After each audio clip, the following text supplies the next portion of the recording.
एक आदमी इस लड़की का गला दबाकर उसकी शर्ट ऊपर करता है और पेट पर हाथ रखकर 13वीं पसली ढूंढने लगता है। जैसे ही उसे पसली मिल जाती है वह उस पर हथौड़े से 10 बार ठोकता है। इसके बाद औरत की आंखें फटकर बाहर आ जाती हैं और वह मर जाती है। इस तरह की मौत इतनी चालाकी से होती है कि दुनिया का कोई भी बड़ा से बड़ा फॉरेंसिक डॉक्टर भी असली वजह नहीं जान पाता।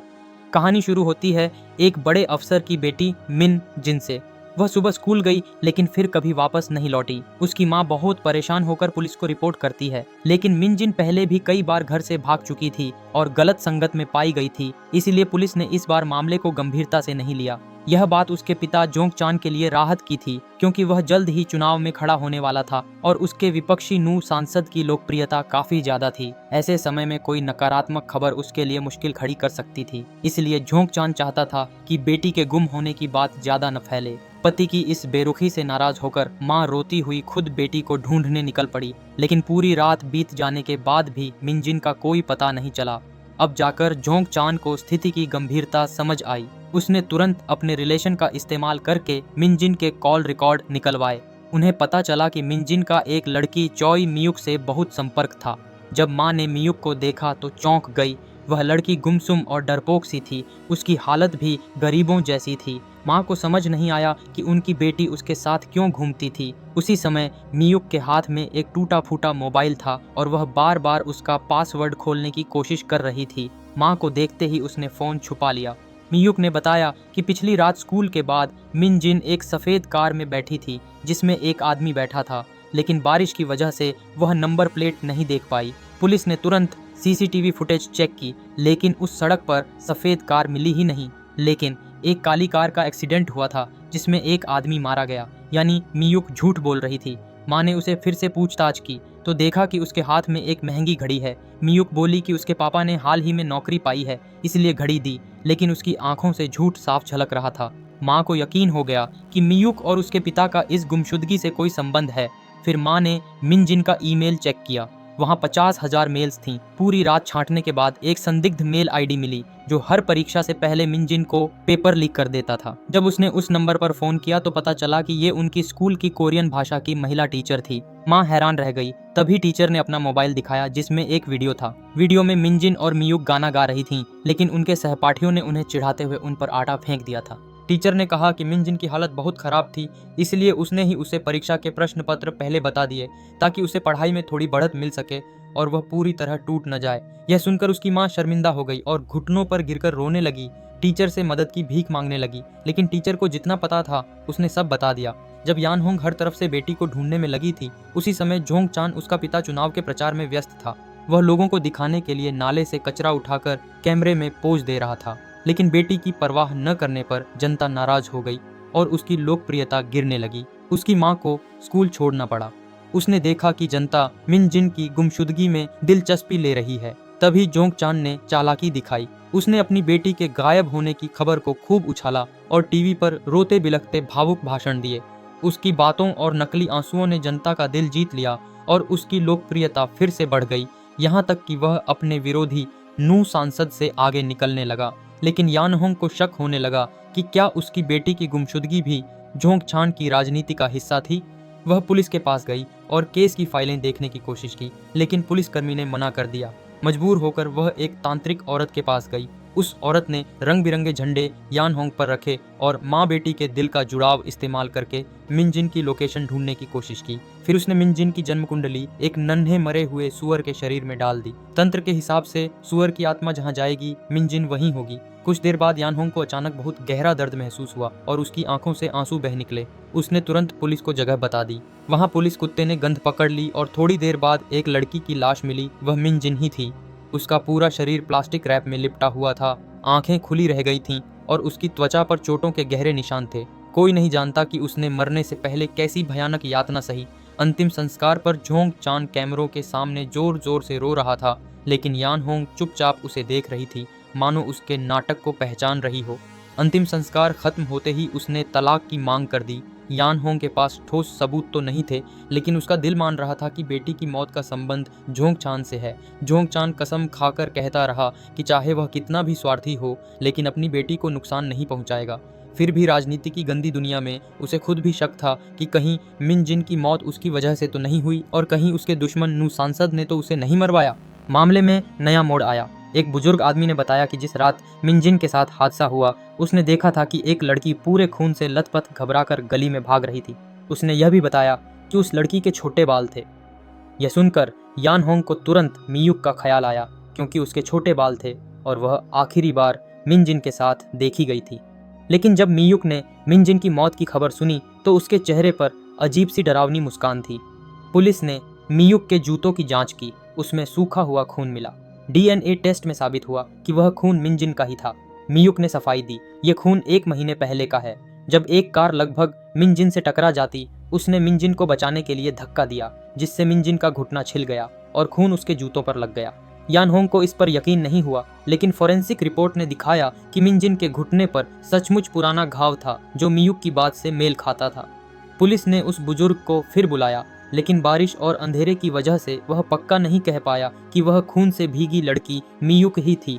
मजबूरी में पुलिस ने लाई डिटेक्टर टेस्ट कराया और मियुक के सभी जवाब सही निकले। केस फिर से वहीं अटक गया। घर लौटकर मियुक टूटे स्क्रीन वाले मोबाइल का पासवर्ड खोलने की कोशिश करती रही। कई बार कोशिश के बाद आखिरकार मोबाइल खुल गया। तभी एक मैसेज आया। मैसेज पढ़कर मियुक घबराकर साइकिल से तेजी से निकली और आधे घंटे तक अंधेरे में चलती रही। वह एक सुनसान घर पहुंची, फिर वहां से एक काली कार निकाल लाई। उस कार का अगला हिस्सा बुरी तरह टूटा हुआ था, जैसे उसका एक्सीडेंट हुआ हो, और अंदर एक खून से सनी स्कूल यूनिफॉर्म रखी थी। मियुक ने कार लेकर स्कूल के पास वाली सड़क पर तेज रफ्तार से चक्कर लगाया और फिर चुपचाप वापस लौट गई। उसी रात उस जगह पर कार दुर्घटना हुई थी। पुलिस ने जांच में कहा था कि उसका मिन जिन से कोई संबंध नहीं है, लेकिन यान होंग को शक था कि पुलिस ने कुछ नजरअंदाज किया है। वह अकेले उस जगह पर पहुंची और सुराग ढूंढने लगी। तभी अचानक एक आदमी ने उस पर हमला किया। उसने उसे जमीन पर गिरा दिया और उसके पेट पर हाथ रखकर 13वीं पसली ढूंढने लगा। फिर लोहे की छड़ से उसकी पसली पर वार करने लगा। उसने धमकी दी कि अगर वह हिली या चीखी तो और भी दर्दनाक मौत होगी। यान होंग की आंखें फटने जैसी पीड़ा में थीं और वह लगभग बेहोश होने ही वाली थी कि तभी एक आदमी वहां आ गया और उसने उसे बचा लिया। जब यान होंग को होश आया तो वह अस्पताल में थी। पुलिस ने जल्दी ही पता लगाया कि उस पर हमला करने वाला कोई और नहीं बल्कि उसके पति जोंग चान का चुनावी प्रतिद्वंद्वी नू सांसद था।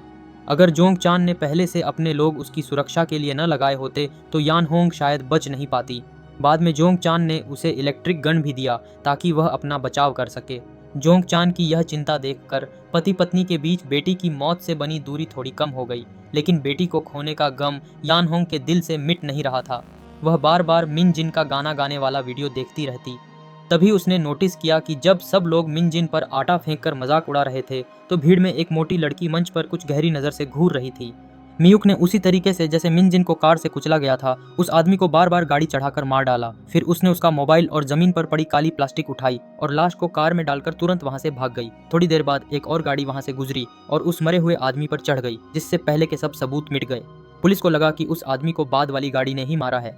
असल में मिन जिन की लाश को मियुक ने पास के जंगल में दफना दिया था। मियुक को सच पता था कि असली कातिल कौन है, और वह थी उनकी महिला टीचर। 2 साल पहले मियुक को शक हुआ था कि टीचर के कुछ छुपे राज हैं, इसलिए उसने और मिन जिन ने मिलकर टीचर को एक कार फ्रेग्रेंस गिफ्ट किया जिसमें छुपा हुआ कैमरा लगा था।